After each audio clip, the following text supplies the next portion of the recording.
Welcome to a spur of the moment edition of Rams Roundtable, given today's epic news dropping. And so we figured we get the crew together and get everybody's thoughts. So I'm Tom at Rams Beat on X, your host, joined by my co-host of the Rams Up podcast, Mark, and regular contributor Ian. And Paul is going to be joining us soon. But guys, I mean, what a bombshell. We found out today this news that Jimmy G is joining the Rams. We had to get on and talk about it. No, just kidding. Of course, just kidding. Of course, we're talking about the Aaron Donald retirement. And we had to get on and talk about it right away. Couldn't wait till next Tuesday. So we're going to lead off with you, Mark. What are your initial thoughts upon hearing that Aaron Donald is, in fact, retiring? Well, the selfish part of me was immediately thinking about what are we going to do along the defensive line? Where does this leave this franchise? But I'm trying to focus on just celebrating what a great player he was and what an example he set in that locker room, preparing. Nobody has done it like Aaron Donald has, just getting himself ready for every season, for every game. And hey, people are finally acknowledging perhaps the greatest defensive player ever, potentially one of the greatest players ever. Now that he's retiring, it seems like people are more willing to accept that. All those Reggie White fans aside. But it's a bummer, but I don't think it's the end of the world. And I just salute to Aaron Donald. What he did for this franchise, and just very proud that he was a Los Angeles Ram, really. Yeah, absolutely. And Ian, what were your initial thoughts? Gosh dang it. That's exactly when I got the messages from people, I was like, I can't believe it. But deep down, am I super shocked? Not really. I mean, but the initial burn, that sucks, man. I mean, look at guys. This is the greatest Ram, arguably, in the history of this franchise, no matter where this team has been. Cleveland, LA, St. Louis, was going to maybe be in Indianapolis once upon a time. No matter where this franchise has traveled, you obviously, listeners, have your maybe favorite Rams. This is my favorite Ram. This is my number one Ram of all time. For performance, for leadership, for off the field quality of human. It sucks to see that leave the building, man, and leave your franchise. And look, we've been on this pod and we've discussed that, hey, I thought this would probably be the last year that it would be the trio of a Cup, Donald, Stafford. But damn it, I thought we had at least one more season. I thought we had at least one more year. And then I would have accepted the retirement. But to see him go, he seemed happy. I think his wife, Erica Donald, posted a video on her social media of Aaron opening up a special alcohol drink to celebrate. And Aaron in that video said, I'm satisfied. I'm happy what I accomplished. And I can leave this game feeling good. Happy tears. And I think if you can, as anyone retiring from anything they've done for a long time, can feel that way, then how can we not tip your hat and say, salute to you, sir. You did a good job. 100%. I mean, I feel like, I don't even think it's close. Unquestionably the greatest Ram of all time. He might be the best football player of all time. I mean, I know. It's so anyway, he has to be the greatest Ram of all time. But I read that, I was reading the posting on the on X with it when they posted his like retirement announcement and all that. I was just reading along, and going to retire a Ram and one franchise the whole time, and I'm thinking, oh great, he's announcing his retirement for next year, because that had not even crossed my mind that he could potentially be retiring this year. I know. It never ever crossed my mind. I'd always discounted all of his previous retirement talk as a little bit of leverage to get an extension. I thought there was a lot better. I thought there was a chance that he might extend for another year, because all these Rams contracts were shaping up over the next 2 years. and sort of Yeah. concurrent with Cup and Stafford and everybody else. So, And Tom, real yeah. quick, when you saw the restructure news, maybe about 30 to an hour Right. before, I was Right. like, remember we were hitting each other. Well, I was hitting you guys up. I was Yeah. like, oh, perfect. About 9-10 million. I was like, well, that's good news. And then he's that's what made it worse restructuring. later too. And I was They like, did it. They did that on oh, purpose to us. Yeah, well, I mean, the key was that the restructure did affect the retirement, and yes. I went Yes. on and on about it. About tried to give everybody as much content as possible on X. And Tom, as I please could. share that again with everybody listening, because I know not everybody sometimes keeps up on the phone. Please share that. That's important. Yeah, I mean, I go through all of the the stages of it, but the net result of it is that he would have had a cap hit to us this year, and in the contract in its original form before today's restructure of 34 million. Yeah. And he and after the restructure, after the retirement, and assuming that they designate him a June 1, as a June 1 designation, that means that his this year's cap number will remain in effect, but the future dead cap will accelerate to next year. That means that he'll drop from what would have been a $25 million dead cap next year to a $21 million dead cap next year. So 34 to 17 this year, savings of 17 million this year, 25 to 21 next year, saving of 4 million next year. That's the long and short of it. The restructure was causing a lot of questions, because why would they restructure a bunch of a salary that wasn't even guaranteed this year into signing bonus? And they basically, the reason is because there was a $20 million in option bonuses due today if he were on the roster today. Yeah. And so he agreed to retire after today. I mean, before today or before, if they gave him something. It looks like that was the deal, the quid pro quo, and they gave him basically what amounted to $8.5 million in guaranteed salary as a signing bonus, as a parting gift, in order to not get into a fight over that option bonus and so forth. So it was amicable. But that's essentially the long and short of it. I have more postings about it on X, but so that was it. Yeah, and then that way, that combined with Noteboom's extension today saved us $8.25 million.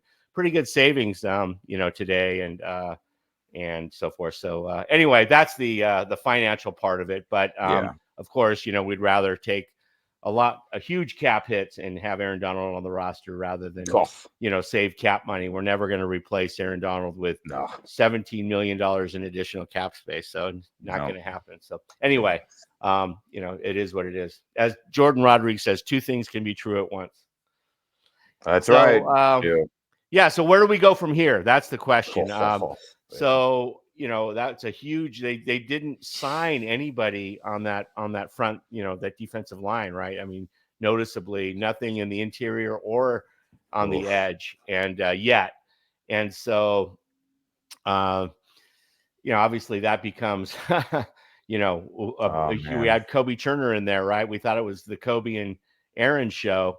Yeah. But now we have a gaping hole to fill that we didn't think we'd have to fill. Yeah, maybe it changes their draft strategy a little bit. I was thinking they were going to load up and draft, quality players, trade up at the top of the draft. Maybe they still do that, or maybe they try to accumulate extra picks and draft 4 defensive linemen. Take that scattershot approach they did last year and hope they hit on a couple of them. Yeah. I mean, guys, I think we all agreed that this was probably the case when we were talking about the draft not too long ago, that the Rams are not staying at 19. They're either going to trade up or trade down. That was something I feel very confident about. I think you guys agree with me to some form or another. So that's really probably the case this time around, now that Donald is saying goodbye. There's no way they can just sit back at 19. Trade up. Let's get the player that you think will change the franchise, the best player they think is possible, or trade back and let's accumulate and let's try to hit more on the lottery tickets, right? Lottery tickets. Yeah, but the problem is they still need another cornerback. I think they still need an edge rusher, and now they need at least one defensive lineman, right? We need everything. And there's some money there. There's some money, and there's some free agents left. So maybe there's some moves coming. A quick. Where does this all leave us on the salary cap? Very quickly, we're at about after the AD retirement and restructure and then retirement. The no boom thing, we're at about $25 million, but that doesn't account for the Cam Curl signing, which there's no details in on that. I'm assuming it's going to be about a $5 million cap hit this year. And Jimmy G, I think he's going to get somewhere in the $4 to $5 million range. I think it's going to be a Sam Darnold-esque kind of a deal. Anyway, he is suspended for a couple of games next year. But anyway, so let's just assume we have $15 million. Like real quick, guys, what are we doing? Jimmy G an hour later after Donald retired, like, come on, man. At least give us a day to just mourn. Like, that's why I was like, today sucks. And look, this is no crap talk about Garoppolo, but it's like, can we just breathe for a night and just absorb the impact of the greatest Ram ever? And it's like, hey, former 49er player, welcome. It's like one day of bad timing. Yeah, let's have a what's the word, Mark? Nobody. We're not going to talk about anything else except for Aaron Donald for one day, and then we're going to, and then tomorrow we can talk about no boom and Rose boom and all of our booms, and we can talk about Cam Curl and Jimmy G and all the rhyming players that we're getting. And anyway. Yeah, I know. It's just anyway. I just wanted to share my thoughts. I was just like, what? Like today's. I think what are we doing? So you don't necessarily have go ahead, Mark. You don't necessarily have an issue with Jimmy G, just the timing. Well, look, we can get into that, but it's just like, damn, dude, the man who ended Garoppolo's 49er career is like, hey, this is who our backup quarterback is. It's just ironic. I bet Garoppolo wouldn't be a Ram if Donald was still a Ram. I think that's. I think that's a conspiracy that's not too wild. I mean, let's just be honest. There's been enough little mic'd up clips of Garoppolo and Aaron Donald having some crap talk in the hut, after plays. So I'll tell you what about both of those guys, though. They really do seem to me well, one of the things that we're thinking of, like, okay, what's your best memory of Donald? And it just kind of my thought of it is he is. So mild-mannered off the field, right? He's so calm and everything else. But on the field, in practice, his work ethic and his leadership is, silent leadership, really. He really wasn't vocal very much until his last year or two. And then when he gets on the field in a game situation, he goes maniac mode. And even in practices against against the live practices, against like the Bengals and stuff, he was, ripping people's helmets off, and he just goes King Kong, and so it's just such a dichotomy. But yeah, I don't feel like he would have had any issue with Jimmy G. Probably doesn't have any real animus towards any individual, probably. I know he doesn't like the 49ers as a team, but I'm going to add, hey, we have Paul joining us here. Very good. What's up, Paul? What's up, boys? We're just breaking down the Aaron Donald situation, and so we'll bring you right into it. What were your initial thoughts when you saw that he retired? I thought it was a hoax. You're looking at your calendar, seeing if it's April 1st yet. It was funny because I was at work, and one of my buddies at work, he was like, "Dude, did you hear the news?" I was like, "What news?" He was like, "AD retired." I was like, "What are you talking about?" And I looked it up, and I was like, "Oh my goodness!" So I mean, Anthony Davis. Gosh, oh wow, he. Yeah. Like it was hungover after the game, after a bad game. Did he injure his groin again? Right? Yeah, he retired for the season again. Yeah. So, I mean, listen, the first thing that popped into my head was, like I said, I've said it every time, every year for the last couple. You can't pick and choose when you're going to make a Super Bowl run. These things happen. So you got to go in every year like you're going for the Super Bowl. But listen. 99 Problems was, He's Mount Rushmore. He's on Mount Rushmore for us, right? But Probably it's for the NFL, maybe I'd say. Yep. yeah. But it's still Super Bowl time, so we have to, like they always say, a certain amount of time to grieve, and then move forward. I just don't know why they handled it this way.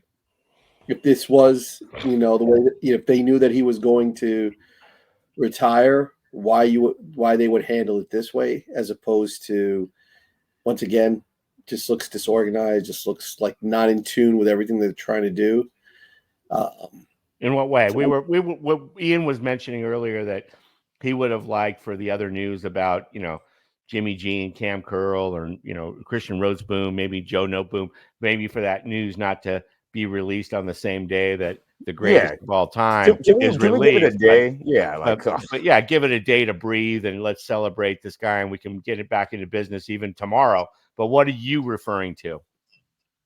Like if they knew they were going to go this route, right? I mean, maybe the timing of it was based on some salary cap implications, whatever. I would have done it earlier, like honor him, like let the team get into that mode of, really acknowledging what he's done, his work ethic, the sacrifice he brought to this team, things of that nature, and then allow the team to move forward, as opposed to doing it smack dab in the middle of free agency when you're talking about building an SB winner. And now you're like, okay, our number one player is now going to retire. It doesn't make it to me. Yeah, there was, and today was the last day they could do it, because today, as I noted on X, that today he was due $20 million in new guarantees and option bonuses that he agreed to forego in exchange for getting, roughly $8.5 million, something like that, $8 million in salary and roster bonus paid to him. So that was then amortized over the future, signing bonuses. So he got $8 million in exchange for not claiming $20 million. That was the quid pro quo. And so today was that, but that was due today. So you're right. I mean, to your point, Paul, in timing, they could have announced this theoretically a long time ago. Ian, you were saying earlier that you thought that he knew as early as what? Yeah, I'm well, sorry, that the Rams knew as early as what? I mean, it's based on all the reports the Rams have known for quite a while. What is that quite a while? My guess was at least the soonest, probably the combine, based on Jordan Rodriguez' cryptic comments about the executives, about people not knowing, Sean and Les's non-committal comments about Aaron Donald's future, and how not concrete that was, about how others around the NFL were like, hey, something's going on there. Let's find out. Yeah. Mark, any thoughts on why you think the timing was today versus earlier, or is there any, obviously I'm the like the cap guy and the contracts guy. I can't think of any reason today was the last day they could do it. So they pushed it out as far as they could. I mean, and they obviously sometimes think of business in terms of in conjunction with the, how to deal with the players and stuff like that. But any thoughts on why they pushed it out as far as they could? Well, I'm wondering if it's possible that would they think that announcing it earlier would have deterred possible free agents from coming over to the Rams? I don't know if that's possible. I don't know if players think that way.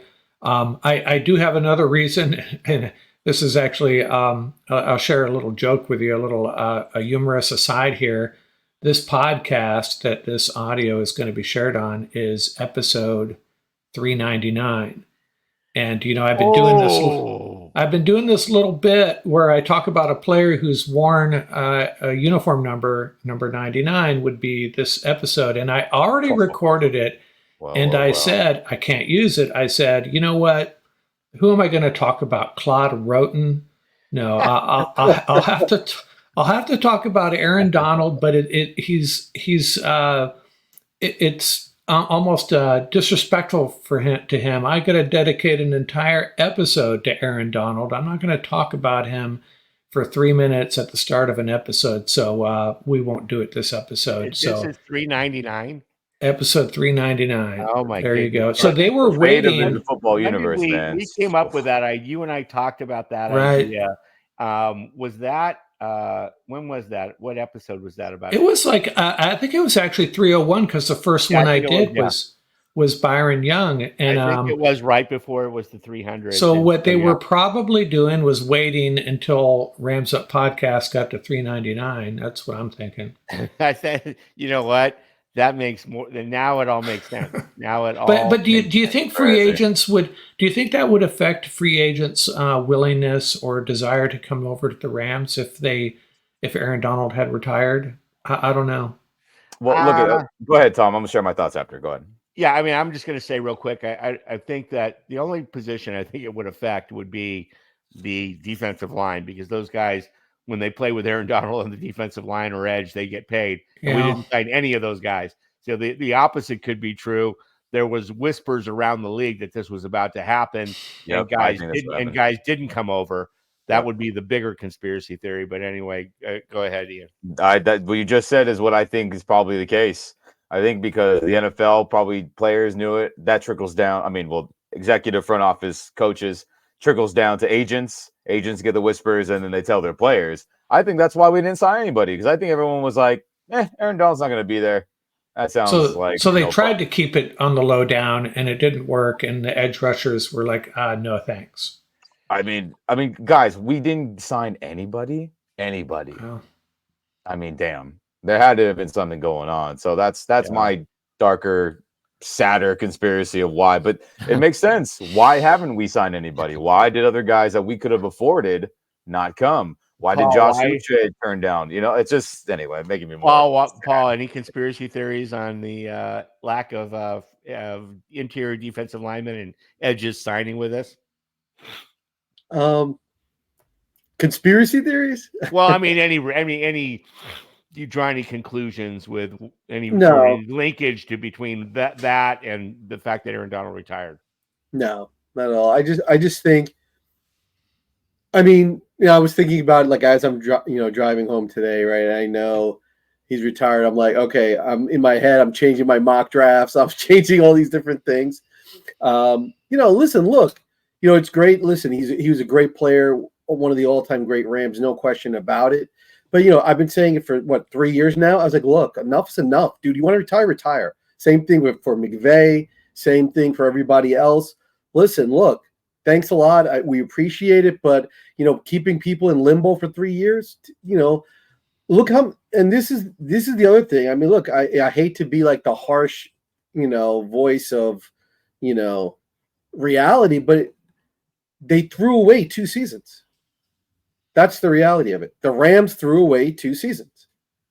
And it's really, really hard. I said it, not even 2 episodes ago on the Roundtable? I said it's very, very hard to go from 2 seasons of, we don't need to win, to now, like, let's go chase a ring.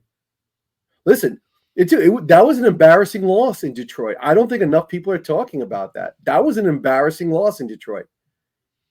Watch that game. It wasn't good, yeah. That was an embarrassing loss. People downplayed it. Oh, we weren't expected to win. What kind of talk is that? That was an embarrassing loss. They broke Aaron Kyron's hand. They almost knocked out Stafford again. I mean, that was an embarrassing loss. And in my opinion, when we walked away from that, not we, but I'm just saying, when the Rams walked away from that Detroit game, that reaction told me that we were not in a good place.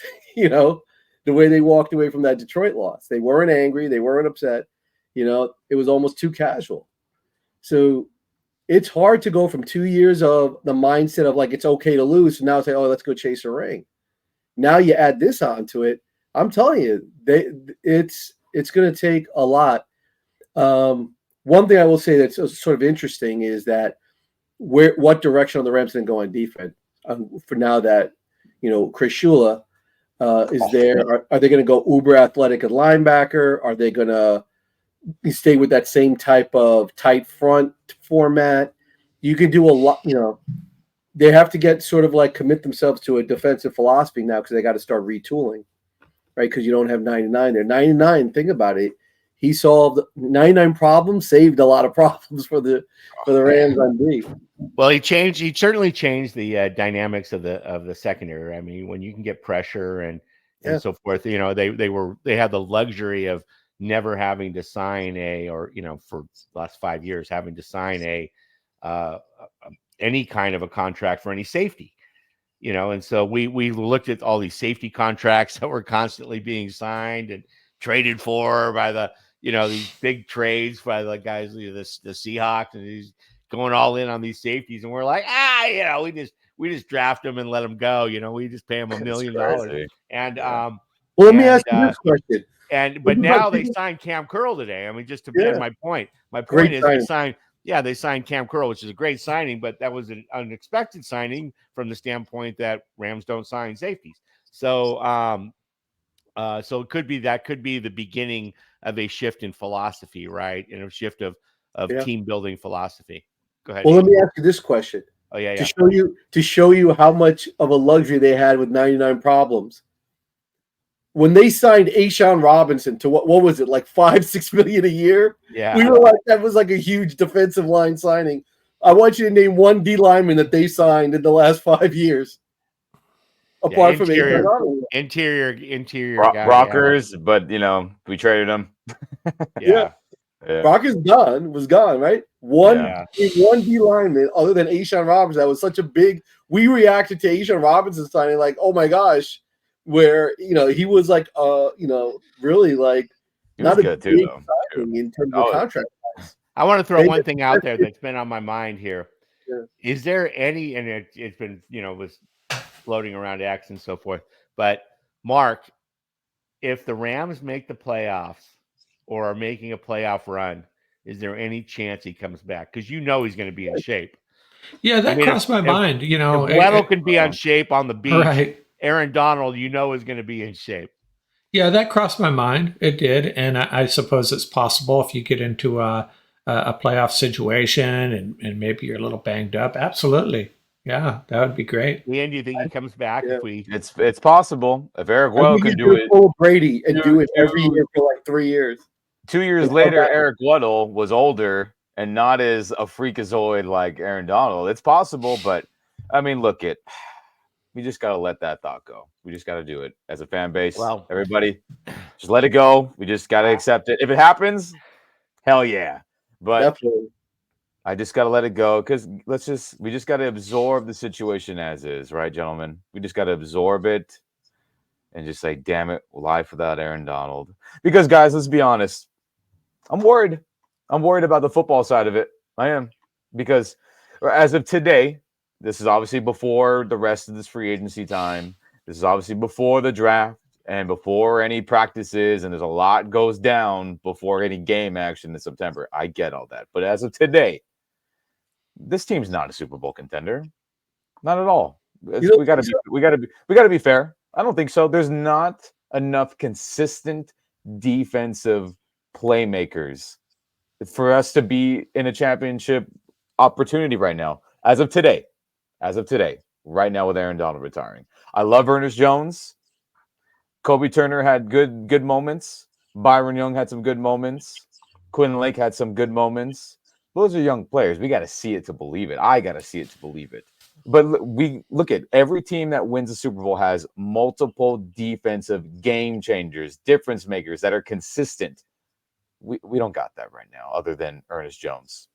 We don't. That's not enough. And if everyone thought our defense was going to be bad going into last year, I don't know how much better it's going to be this year as of today. Yeah, that Super Bowl contender argument, you got to be careful how you quantify that. I think they definitely. I'm not counting them out for a playoff push. Absolutely not with this offense. The way they've geared up. And if they can make a playoff push and at the same time add a few bodies on defense, you never know what's going to happen. I just want to be entertained. I want my team to be relevant and have a shot. And I think they still do with what they've done on offense, with or without Aaron Donald. But yeah, it sucks. And the defense worries me. But at the same time, man, we can just run it down people's throats. We got a great quarterback, good receivers, and that side of it, I'm still excited. But yeah, it's certainly changes things. McVay needs to have his best offensive game calls. He has to. We can't have those games where we lose on some BS, not running the ball, not whatever, red zone. It has to be good. I think Paul and I need to run a mock draft where we trade around and pick up 14 picks and draft all defense. I had Byron Murphy in 2 back-to-back mocks. I was so excited, and two other mocks where I had Chris Jenkins in the second round and Ruka Roro in the second round. So, move on from Rome Odunze and Keon Coleman. And if one thing I think is exciting, if Shula decides to go, obviously McVay, right? If they decide to go uber athletic at linebacker, Edge Cooper, man, from Texas A&M next to Ernest Jones, throw out 4 super athletic linebackers, sign Clowney. I'll rock with that. Yeah, I think we could get by. I don't know if we need to draft any offensive lineman with Noteboom coming back. We probably will. But, we can spend our draft capital 80-90% on defense, I think. Might have to. I honestly think that I am telling you that if they make a run, Donald's coming back to play in the playoffs. I don't think this is cool. We got 4 for 4 that we were thinking that. I'm telling you, that was the first thing that popped. I'm going to put a little bit of a wet blanket on that because the cap implications would be devastating, and I'm not even sure that they could happen if you designate somebody a June 1. I don't know if you can bring them back. So anyway, it would go from 17 million to 38 million in cap hit this year, which would be, I'm not sure that's even possible. So I have to look into that a little bit more, to be continued, but we'll forget the cap implications. He's coming back if we go to the playoffs. Screw it. Hey, one other thing I thought was interesting, and this is I was shocked about this, quite frankly, maybe just because I follow this kind of stuff, but the NFC Championship odds and the Super Bowl odds did not change in today after, from before the retirement announcement till after the retirement announcement. And even I just checked just to verify as we're recording here at about, 5:30 on Pacific time on Friday, they still haven't changed. And so, assuming we were talking earlier, maybe they'll change throughout the day.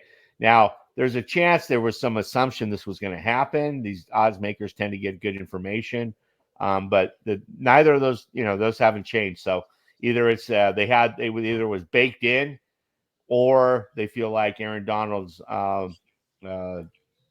presence isn't going to move the needle. Yeah, and I thought the odds were a little bit longer than they should have been. So maybe that's the case. Yeah, they were a little bit longer than they should have been. They're sort of like 14-1 for the NFC Championship and 32-1 for the Super Bowl. So pretty long odds for the Rams. Anyway, Mark has to leave in about 5 minutes, so I want to go rapid fire with Mark before we. I feel like I'm on a game show. Yeah, no, you are. We're going to go rapid fire here. This is the new. This is going to be part of one of our new segments. So rapid fire on other news of the day, Mark, okay? And then we can break it down after you go. So first thing is Joe Noteboom extension takes $8.25 million pay cut. Net effectively agrees to make $6 million this year, right? So if he would have left, virtually none of his money this year was guaranteed. So if he would have been cut, right, then the Rams would have had a little bit bigger dead cap hit. But from Noteboom's perspective, right, he gets $6 million roughly. And so do you feel like he could have, if he would have been released by the Rams, cut by the Rams, he would have been an unrestricted free agent? Do you think Joe Noteboom could have gotten more than $6 million from another team, or do you think Joe Noteboom made the right move and in coming back to the Rams and taking $6 million? Well, I haven't been tracking what kind of contracts offensive linemen of his level have been getting. He's a starting left tackle, Mark. Right? Yeah. Well, he was. I'm kidding. I'm kidding. But I don't know. I really don't know. But you don't know what's going on in a player's head. He likes you don't. Sometimes it's more than that. Maybe he loves living in Ventura County and he loves the culture there. And all I'm going to say is I'm glad he's back. I've been saying this for months. I know there's a lot of Note Boom haters, but you can do a lot worse as a sixth offensive lineman when you. Well, we thought they were making a Super Bowl push, a playoff push. You need guys like that, and we're probably going to end up needing them. So, as far as what he could have gotten, I really don't know. Fair enough. Fair enough. You think he would have been able to get more though? I think he could have been right around that number. But they gave him another point, $750,000 in, the roster bonuses or game bonuses or something. Anyway, next topic, Cam Curl. You know anything about Cam Curl? Are you glad he signed? It's about 2 years. The only thing what I do know about Cam Curl is that he was a 7th round draft pick, and the Commanders fan base loves him. I did a little bit of reading about him. I think he had I think it was his second year. He had a little bit of a downswing, but overall, the Commander fan base loves him. I think he's really versatile, and hey. Seems like a good ad to me, from what I know. Yeah. A lot of people are saying it was a steal, you can always tell when the team that he didn't re-sign with, like in this case, the Commanders, the fan base is furious that the Commanders didn't re-sign him. And a little note on that same draft, the Rams drafted 2 safeties, Terrell Burgess and Jordan Fuller, well ahead of him, but. I mean, a big plus for Cam Curl is that he's a 7th round draft pick, and the Rams refuse to play anybody at safety that's anything lower than a 5th round. So yeah, he fit the bill. Okay, next question. Christian Roseboom is coming back. He was a starting inside linebacker for the Rams last year. He was a restricted free agent. They did not tender him. He did not take any other offers, and at this point in time, he's coming back to the Rams. What are your thoughts? Well, I think he's a solid, reliable player, and I had my shopping list that I developed, and one of them was an inside linebacker. And I'm trying to remember. Did I knew Roseboom was leaving, but I didn't know if I would check that box by bringing Roseboom back, and I'm kind of on the fence about that. I welcome him back. We need it's a thin group after what we got the Fatukasi, whatever his name is, from Rutgers, and Jake Hummel and Ernest Jones, and that's it. So yeah, welcome him back at a reasonable contract. Ideally, we would still add I'd love just to have a pair of really top-notch linebackers back there. I don't know if it's going to happen this year though, but yeah, bringing Roseboom back makes sense. Gotcha. And the last question before you have to go is your reaction to our new backup quarterback, Mr. Jimmy Garoppolo. Well, I hesitate to say, because I was watching Ian's eye rolls every time we mentioned Jimmy G. But I think, in this offense, he's a proven NFL starting caliber quarterback. I think he played pretty poorly last year, and he has limitations. But I think he kind of fits the system good as a backup quarterback if you need him to come in for a couple games. Now, he doesn't have the legs and the wheels, guys like Carson Wentz and Tyrod Taylor, Brissett, some of these other guys, but I'm okay with it. I think it'd be really interesting if Stafford missed a game against the 49ers and we had to go to Jimmy G. That would be fun. But yeah, so just as a follow-up, then we'll let you go, is what do you think his salary hasn't been? It's a 1-year deal. We know that. We don't know what his compensation is. What do you think his comp is going to be? And let's see. Wentz was we gave Wentz $1 million, I think it was. I would suspect it'd be maybe in the $2.5 million per year. Just guessing. Gotcha. I'm not a contracts guy though. I really have no idea. Yeah, I'm guessing it's going to be more in the Darnold range, in that $4 to $5 million range. But we'll see. Okay, good. Well, hey, we'll let you go. Enjoy your evening out. Thanks for pushing the. I'm gonna just hopefully you're okay with this. If not, just edit it out of the audio because you're in charge because you're the producer. But I wanted to give you the chance to give the audience what I thought was hilarious when you have a standing date with your wife on Friday night and you had to push it back to have this emergency podcast, and she didn't necessarily understand when you told her what happened. And I wanted you to share everybody what the analogy you gave her to try and help her understand. Yeah, I told her if it would be like if she found out on the drive home that General Hospital was being canceled forever immediately. No more General Hospital. She'd be on the phone with her friends. Good thing she doesn't watch these.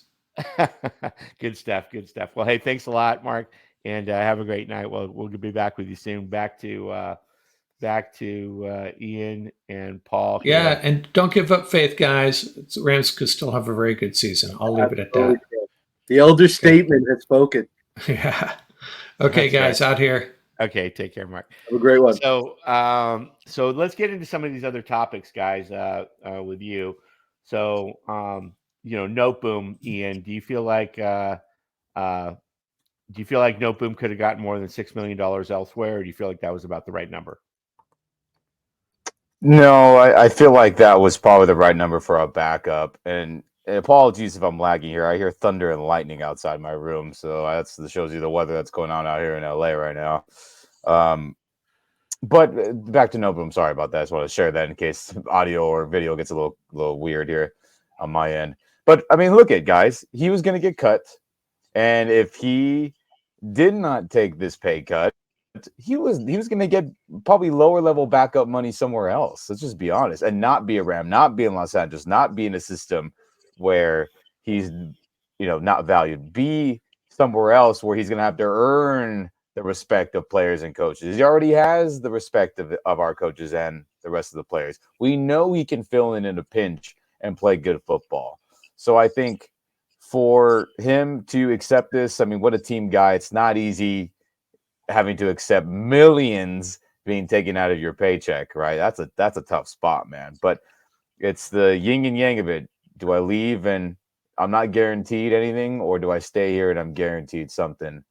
And that comes with money, respect, possible playing time. And I think those were options that he weighed, and I think he made the right choice. And it benefits us, obviously, but I don't know if he would have gotten serious money anywhere else anyway. Paul, what do you think? I mean, it's good. Like I said, I think Note Boom, in terms of the depth aspect of it, he's a proven player. A lot of people feel he has starter capability. That's a luxury that the Rams have. Contract-wise, I mean, they made it work. I mean, they made the offensive line deeper and stronger, regardless of what anyone says about his capability, right? You have to look at it like Ian said, you have to be functional when you look at it.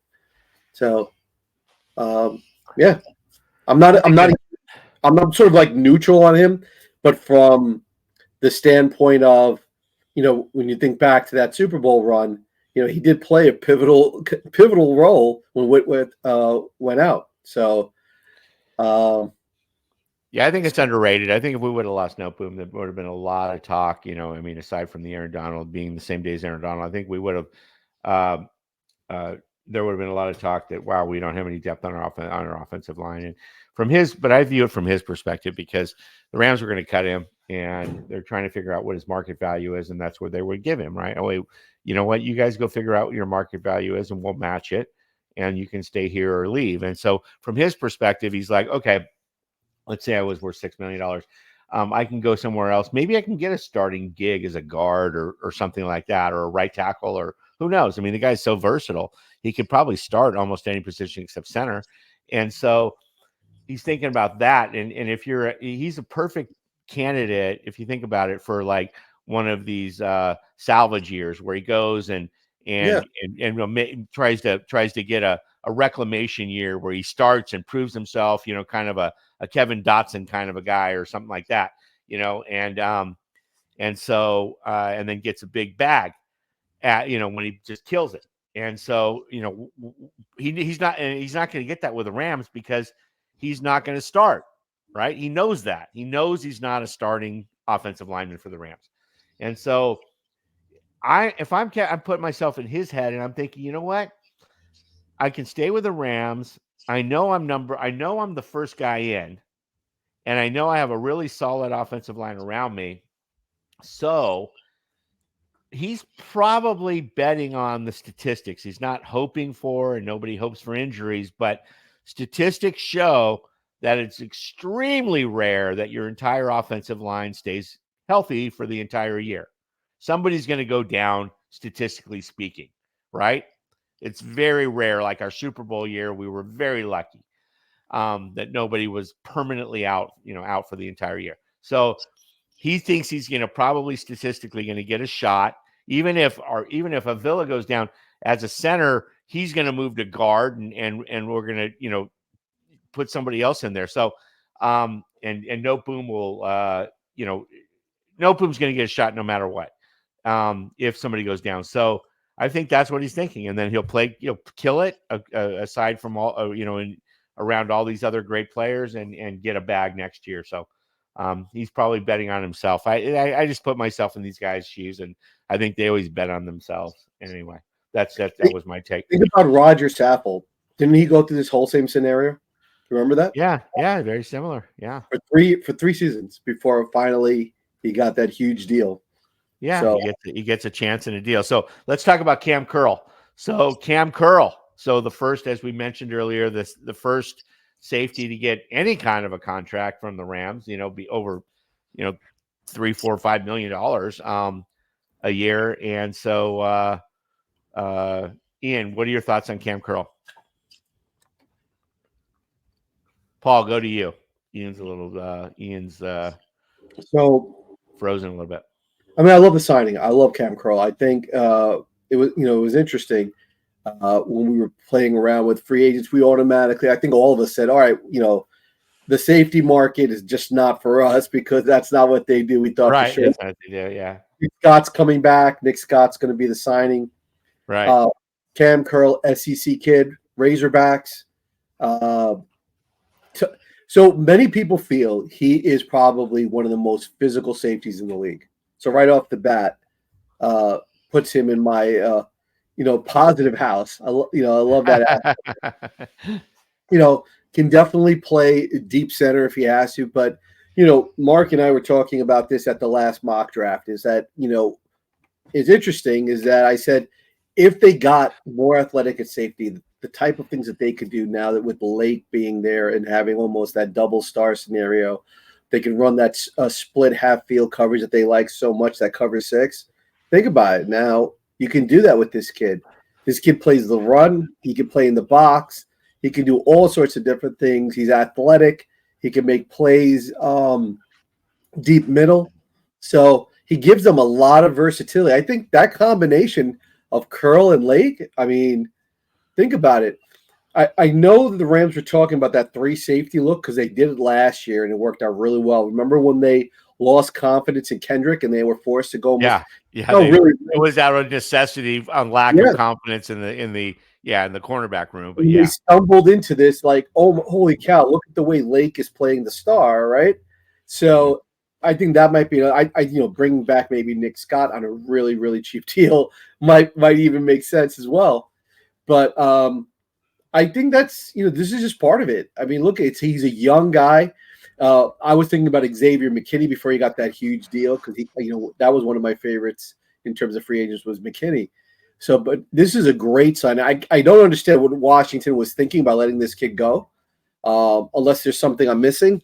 I remember his draft combine workouts. I remember his scouting report. So I think he's a great fit. He's going to be the ringleader for the Rams secondary. Just love it. Just love it. I think it's a great signing. Ian, Cam Curl.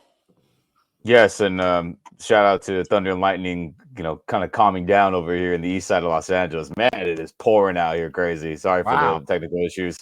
But, I mean, shoot, guys. We paid a safety Who would have thought, right? I mean, the last time we paid a safety any good money was LaMarcus Joyner back in 2018, and that was probably the last time we've ever put serious money into that position. So Weddle, we gave a little bit. Oh yeah, we gave a little bit of cash to Weddle too, but for Cameron Curl here, I mean, guys, I think we kind of have to take a step back and realize the big picture of just how crappy Washington was ran this last season. Let's just be real.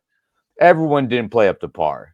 Nobody did. Sweat, Young, Allen, Payne, Curl, Fuller. They all have played way better football for Washington other than this last season. It was just a mess.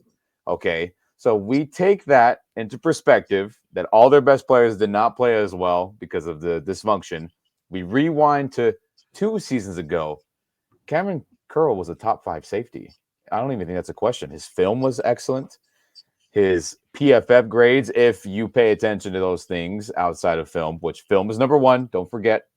He was the second highest graded safety. I mean, this dude is good. Even this last season, his stuff was good. But again, dysfunction, things were not perfect. I thought the schemes were meh. But I mean, guys, to get him for 2 years, only $13 million for one of the top, let's say a top 10 safety the last couple of years, depending on who you ask. Objectively, don't just listen to names, watch the film. I mean, damn, I'm shocked he wasn't getting, 10, 12, $13 million a year, which I know the safety market is depreciating right now for whatever reason, which is crazy. We're lucky. We're very lucky to get somebody young, talented, and can tackle. Think about that last playoff game, how much that was pissing off our fan base and making me mad, seeing how many missed tackles there were. This guy ain't going to miss on his tackles, and that's a big part of the future, which I'm sure Shula, who is a safety guy, he's the one who identified Fuller, identified John Johnson to draft the Rams. He pushed for the Rams to draft those guys. There's no doubt that he pushed our front office and Coach McVay to sign this guy, and we got him at a good deal. Yeah, interesting. And Fuller might be making the same amount at just over $5 million as who do you go to? Panthers, I think. Carolina. Reunited with real quick. I just want to show something on my screen to present. Am I able to do that real quick? It's like 10 seconds. I'm not sure that we're going to have this on video, but it sounds good. Well, just for our fun. What is this thing? Yeah. Oh, okay. He says you do that. So Fuller makes 5.25, I think, for a year, and Cam Curl will probably make about $5 million this year, and probably another $5 million next year with a $3 million roster bonus or something like that. So it's not guaranteed, but look at that. Can you see? Let's see here. Oh, so I don't know if it's showing up. Look at this man in a Rams uniform. That's very nice. Shout out. How do these things? I want to ask this question. Maybe I sound old and stupid, but how do these players from other teams have pictures, or how do they get put into their new team's uniforms when they clearly have it's a lot of Photoshop, and this is from our friend on the Rams universe, Moz to Branch. So he does some edits, a lot of Ram stuff, and I touched it up in some areas. Obviously, I took away the name tag that bothers me on our jersey, added the blue collar just for fun, and some other stuff I think that we should do with our uniforms in 2025. But hey, man, with it's a lot of just really good editing with Photoshop. Really, it's finding pictures of Rams players that are in a similar position, and then obviously you morph it to fit on a player like this. So hey, everybody, that looks pretty good. 31. It happens all the time on it. Him and Darius Williams are going to have to fight for the number, but maybe he goes back to 11, Darius. But hey, happens all the time on X. You see these players in other uniforms when they get traded and stuff, or somebody saying, "I want my player in this uniform." And yeah, I love that stuff. Anyway, he looks not bad in blue and white and gold. Looks really good. So anyway, I just want to share that. Good. Let's move on to the next topic, which is Mr. Jimmy Garoppolo. So I'm going to let, before Ian shares his feelings, I want to let Paul share your feelings. So you will have to bleep out a lot of my feelings, so I'm going to try to keep it. I don't even know why they signed him. Just So I think you're not a fan. not at all. Especially, just think about that. 99 retires and he comes on the team. Oh my gosh, Well, man. aside from that, let's not Baltimore. juxtapose those. Let's move on from that. As a backup quarterback, Yeah, even as a backup quarterback. Why? What does he bring to the team? We're signing him as a backup. So what does he bring to the team? Tell me above and beyond any other backup quarterback. I mean, I think the devil's advocate or of why they signed him was scheme fit. He's been a productive, very winning quarterback. With on a good team when he was with San Francisco. He's one of the winningest Insights about the 49ers, right? He was. Oh, well, I mean that. Yeah, that I mentioned that to you guys earlier today. He brings a lot of insights. The Rams and 49ers love signing each other's players for those reasons, right? I mean, Sebastian Joseph Day. It was, there's a bunch of guys, right, that have gone back and forth on these teams. But I don't think they would have done it just for that reason. But when he's in a good system and he's has a good play caller like he did with Shanahan. He was one of the winningest starting quarterbacks in the NFL. And he had his deficiencies, but he goes to the Raiders and he sucks, and it's because they sucked, and they had a shitty offensive system, and he's a system quarterback. I mean, let's just face it. And so McVay can set him up to succeed in a system, and he's highly accurate. He can process things quickly. He's terrible once he gets out of the system. He's one of the worst, as a matter of fact, when you get out of the system. But you haven't convinced me yet, Tom. Okay, he's not a freewheeling guy. He's not Baker or whatever when he gets out of this, and he doesn't have that arm strength for especially throws. But he could execute McVay could create condense the playbook for him and he could operate it very efficiently. And that's why. And what was the contract you were anticipating for him? $5 million? I think he's going to get probably. I'm thinking more in the $4 million range, but yeah. I mean, just a little bit of a side note and that's what's wrong with the NFL today, folks. Just a little bit of a side note out there for everybody that when he got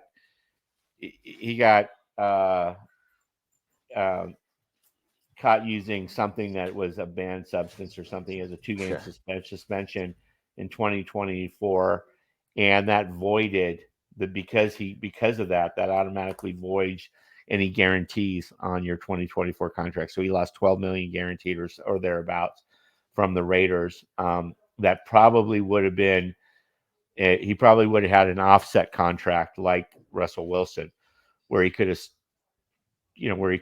signed anywhere for $1.2 million and at the minimum and still made his $12 million. And so, but that because that's avoided now, he has to make as much as he can. So, and it goes into his pocket. So that's why I think it'll be probably in the $4 million range. But anyway, regardless, Ian, what are your thoughts on Jimmy G?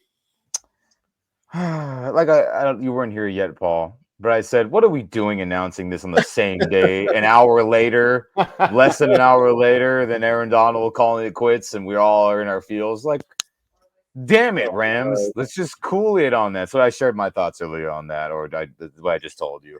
But, okay, objective. Let's take my irritated feelings out of it. Okay, look it. What are the positive? I'll start with that. He's familiar with this West Coast modern Mike Shanahan style offense that McVay runs. Not only is he familiar with that route, he's also familiar with the Kyle Shanahan route, which we are starting to implement heavily, and we have with LaFleur being our OC. So he's familiar with this scheme in all its different levels of classic to modern to power. He knows all of it and has played in all of those styles. That's a plus. Does he have to learn it from scratch? No, that's a plus.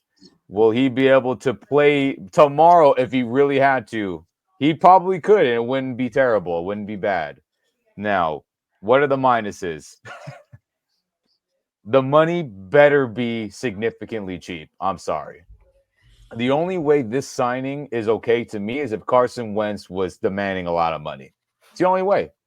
The only way I'll be okay with it, because obviously we had our quarterback backup list earlier this last month or so, right? We talked about Tyrod. We talked about Minshew. We talked about Brissett. We talked about others and others that are all signed to teams pretty much at this point. So it's, the list isn't too large. Wentz was my number one. And look, Garoppolo is not athletic like Wentz. He is very much injury prone, as we have seen the last gazillion seasons since he's been a pro. That's not a good formula to have a backup who's backing up somebody who also gets injured. And Matthew Stafford's a tough son of a gun, and he plays through a lot. Let's not get it twisted here. But that's not a great formula, right? To have two guys in your depth chart at quarterback have health issues consistently in some form or another. Not great. His arm's okay, and that's pretty much it. That's pretty much it. He has plenty of starting experience. We've seen good Garoppolo. We've seen really bad Garoppolo. I'll give him a slight pass for the McDaniels experience, because McDaniels has never had a good offense when he hasn't been coaching with Tom Brady, the greatest ever at quarterback. Okay, let's get it straight. Everyone, and then real quick for all my Raider friends that are out there, I told you that move was going to be terrible, and look what happened. Anyway, I just wanted to shove it in their faces one more time about that. But I'll give him a pass because of that, a little bit. McDaniels, not a good play caller, not a good coach when it's not with Tom Brady. Sorry. So we'll see. But that contract is going to dictate really how I feel about all of it. Is it a lot of money, which is, $4 million and above? I'll be pissed. And if Carson Wentz was demanding more than that, then I'll have to bite that bullet a little bit more than I would like to. But if those numbers end up being the same down the line, I'm gonna be mad. I'm gonna be mad. And can I further Ian, help me out on this. Let's further illustrate the Ram Nation. Yeah. So Ian, when they signed Carson Wentz, what you were excited, I was excited, Tom was excited, Mark was excited. Tell me why you were excited. Was it about his arm strength? Tell me why you were excited. Well, long story short, he was a former MVP candidate that we've seen play good football many seasons in a row. Was it perfect all the time? No, but we've seen high-level football on a consistent basis for more than one season with Carson Wentz. Right. And it was time with the Colts wasn't bad. He got blamed for a lot of their nonsense. His time with Washington wasn't bad. He got blamed for a lot of their nonsense, clearly. And obviously, Philly was dysfunctional at the time, and he got blamed for a lot of that nonsense going on behind the scenes. But how much of cool intangibles were you excited about that Carson Wentz was coming on the team? Like his character, his personality, did that factor in? Well, look, I didn't buy into that he was some terrible teammate, because a lot of players did. A lot of players backed him up. A lot of the media was like, he's a this, that. And Garoppolo is, from all accounts, is not a bad teammate or any of those things either. But just from a pure football standpoint, Wentz was a good quarterback at one point. You can't even argue that. Yeah. Has Garoppolo ever been a really, man, he's pretty good. Has that ever really been a topic of conversation objectively, like just without Shanahan scheming things up, without, you know what I'm saying? I don't know. And this isn't some 49er hate here. I'm just trying to be objective as possible. So I was excited about Wentz because we've seen him play good football, and he is a starting level quarterback in this league, and he was going to be our backup. Is Garoppolo starting level? Okay, there's 5 guys that are available right now that are. Oh God, let's hear it. Okay, there's 5 guys. I mean, we're not going to get into the Brian Hoyers, Nate Sudfelds of the world. Okay, yeah, of course. There's 5 guys that a lot of people that have had some success as quarterbacks that are considered backup quarterbacks. And I'm going to give you the 5 names. One of them is Carson Wentz, and I'm assuming you guys are going to rate him first. But I want you to rate these guys 1 through 5. Okay. Okay. I want you to think about it. You're write it down or make a mental note. Yeah. And give me your opinion. So I'll let Paul go first. I'm gonna give you these guys. Okay, ready? These are the only 5 guys that have had any success as quarterbacks that are on the market and available as backups. I'm sorry, Jimmy G. I'm gonna have to add. So there's 6. Okay, there's 5 plus Jimmy G. So the other 5 are Carson Wentz, Ryan Tannehill, Mhm. Josh Dobbs, Josh Dobbs. Tyler Huntley, Okay. PJ Walker. Those are the other 5. Where would you rate? Who would you rate number 1? Wentz. Wentz. Okay. Agreed. Okay. Yeah, you guys can do. We can do it. We can do it Number simultaneously. number 2 is Huntley. Number 3 is Tannehill. Number 4 is Josh Dobbs. And who was the last one? Walker. PJ Walker. That's he's. I'll take him over Garoppolo. Okay, so you rate Garoppolo last. Okay. Yep. So what's your rankings, Ian? Carson? Yeah, Wentz? real quick. I mean, Wentz, I'll take Ryan Tannehill second for sure. I would take, oh gosh, Dobbs, Huntley, Walker. I would take Dobbs probably third. I would take Huntley fourth, and then PJ Walker. I would take Garoppolo over PJ Walker. I would. Okay. So you guys got Huntley. Yeah. Of the guys that are remaining, I'm assuming Yeah. you're not taking Brian Hoyer or Nate Sudfeld over Jimmy Garoppolo. But anyway, Gosh. so you guys, okay, so not too happy about that. Maybe some of these other guys, Tannehill, maybe he's trying to, stick it out. He's going to go the oh God, what's his name? He came back to the Browns last year. Who am I thinking? Mind. Who? Deshaun Watson? No. Who came back for the Browns last year from the out of retirement? Come on. For the Browns? Comeback player of the year, yeah. Oh, you're talking about Flacco? Flacco, yeah. So maybe Yeah. Tannehill goes the Flacco route, right? He's kind of an older guy who waits for a. I still think Tannehill's going. He's going to Pittsburgh. I called that. I still believe it happened now that Kenny Pickett's got shipped away. Him and Arthur Smith link up again like their Tennessee Titan days. Interesting. Perfect. Yeah. Obviously they have Wilson, but Anyway, my point is there's these retread guys. I mean, Dobbs, Huntley, Walker, and Wentz still probably thinks he's a starting quarterback. But anyway, interesting. Okay, well, good thoughts. You guys are not high on the Jimmy Garoppolo signing. I think he's almost an ideal backup guy.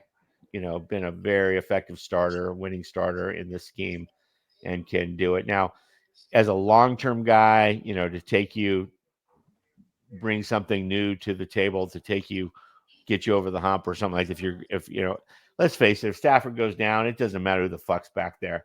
This team is going nowhere, right? I mean, right? I mean, let's just face it, right? And so, and so with the guys, backup quarterback's role is to play a couple of games when Stafford gets, banged up, and hopefully he doesn't get banged up, but with his offensive line, he shouldn't. But if he does get hurt, and he's older, and that's been his history for a couple of games, a guy can go in and execute. So anyway, that's I guess I'm taking the positive view on that. I'm usually the naysayer in this. Group, gentlemen, it all counts how I'm gonna finally feel about this. The finality of how I'm gonna feel about it is how much we are paying him for this one. What's season. the over under on your number? It better be under $3 million. It better. $3 million. What's your over under, Paul? Better. Free. Paul's over under is free. I'm like, listen, it better be like a very, very minimal number, because in my mind is like, if you start talking about those numbers that you were throwing around before, that's another position player that we can't sign. And I don't think he's worth. So the way I look at it is like when you start talking about like 5 million stuff, you're talking about a 2-for-1 deal. You're saying he's as good as having another player on the roster. That's what you're saying. Like another $5 million safety. Yeah. Yeah. So that I'm like, and immediately to me, that's like no brainer. No, absolutely not. Interesting. Yeah. Interesting. And also the type, to me, also like the, I'm big on like the psyche of it and the intangibles aspect of it, the psyche of the team. It's just gives me like just a bad vibe having him on the team. It's kind of creepy. I know. Yeah, I know. Yeah, I mean, Not a great team. I mean, the teammates loved him, but he's not a good communicator. Yeah, it's an interesting situation. The vibes are not great right now in Rams Nation. I'm sorry. It's the bad that's vibes true. today. It's just, damn it. Bad vibes. Yeah, bad vibes. All right, well, let's end it on that, guys.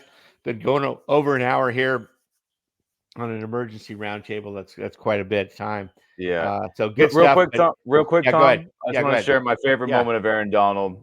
Yeah, just go while ahead. this is on the thought of my head. Hey, Yeah, shout out end number on top. 99. I'm wearing the Super Bowl jersey. Had to wear it for this pod. Nice. 99 problems, baby. Modern throwback, like they say in the Rams organization. My favorite moment in person, I'll keep it to that because there's obviously great moments we've all seen on the television set, was the Monday night shootout on Monday Night Football, Rams Chiefs in 2018. Oh, that was best. When he had that sack fumble where Ibukam scooped it up and scored. That was a great moment. That's when he was, on a tear, almost going to break the sack record. And I knew we were legit, and I knew Aaron Donald was that dude at that moment. I was like, he's a Hall of Famer in that game, no doubt about it. And that was my favorite moment. The strip sack fumble that Ibukam scooped and scored in the Monday Night Football Classic, Rams Chiefs. That was awesome. Shout out 99, you're the best. Can I share my favorite moment? Yeah. All right. It's easy.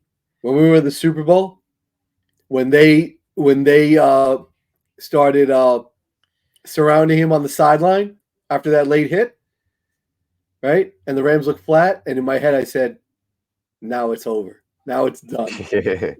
Right? I said that was the biggest mistake they ever did. That moment, I remember turning to my son, I said, dude, now watch. It's done. Yep. And it was. It's actually a tie because the other one would be when McVay, when he had his helmet on and McVay went over to him, it's your time, and he just shook his head. He was like, and we all know the rest is history. Yeah, I mean, that's my best memories is that Super Bowl run with the Garoppolo sack and forcing that interception at the end of the game to seal it, and then of course he seals the I was watching that play and you could you knew that Burrow wanted to go to Chase because he was going to Chase. Oh yeah, he even went to Chase before that in that previous drive when he overthrew him and stuff. So it was like, I got to go to my best guy right now, and Boyd's dropped a ball over the middle. I'm not going to Boyd. He's already, and so he's going to Chase, and then Jalen Ramsey, God bless him, falls down, literally slips. Chase is wide open. Byron. Nick Young. Nick Scott is back there. Single high safety, and no shot at getting over to Chase. And Aaron Donald saved the day. And there's an alternate universe where they make that play and we lost. Good thing we live in this timeline, right, gentlemen? Yeah, exactly. So anyway, those are the plays where he showed up and he beat essentially double teams. And so anyway, it's all good. But just greatness. But my biggest long-term memory of Aaron Donald will be the legacy that he leaves, not just to the Rams, but to that position, right? Anybody who is a true legacy player in any sport changes the position. And Aaron Donald was an undersized guy that was not a prototypical in interior defensive lineman at all at the time. Yeah. And a lot of people, he dropped, what was he, 12, 13? What was he drafted at? And and that was even, a lot of people said that was high for a little, tiny interior defensive lineman. So he changed, and now look at it. Now everybody wants leverage and quickness, agility, and speed, and on the interior defensive line. He changed the game. Yeah, that to me is his living legacy. And of course, as Rams fans, we think of him in terms of winning a Super Bowl and other things. But he changed the NFL in a key position that was just a bunch of 300-pound brawlers across the whole line, and that's what they were. things are different now. And he did that, and in doing so, he ended up enabling those guys to be pass rushers and run defenders simultaneously, and that entire position group has started to get paid, whereas they weren't before. So anyway, shout out. Thank you, Les Snead. Thank you, Les Snead, for choosing Aaron, because the Greg Robinson pick in second overall, what a disaster that would have been if now looking, Aaron's retiring today for a different team, and just how there would be no good times, most likely, more than not, possibly, right? The trajectory of this team, it's so everything funny would be different. And man, I mean, that's just how it goes sometimes, baby. Sometimes you get lucky and you make good decisions when you don't know if they're going to be good. And to your point, Tom, all those metrics, nobody knew, but the Rams did know. And here we are today celebrating. Here we are today. So good for them. So anyway, we'll end on that note. And thanks, guys. Great stuff. And as always, and see what else, see what other curveballs the Rams throw at us over the next several days. And hopefully be back on Tuesday and with another roundtable and chop it up again. So keep it rolling. So until then, thanks everybody, and exciting times ahead for the Rams. Keep our positive thoughts up despite losing Aaron Donald, and we'll talk to you soon. AD all day, baby. 99 problems, but the Hall of Fame isn't going to be one. We'll see you in Canton, Aaron Donald. Salute. Go throw on that jacket, baby.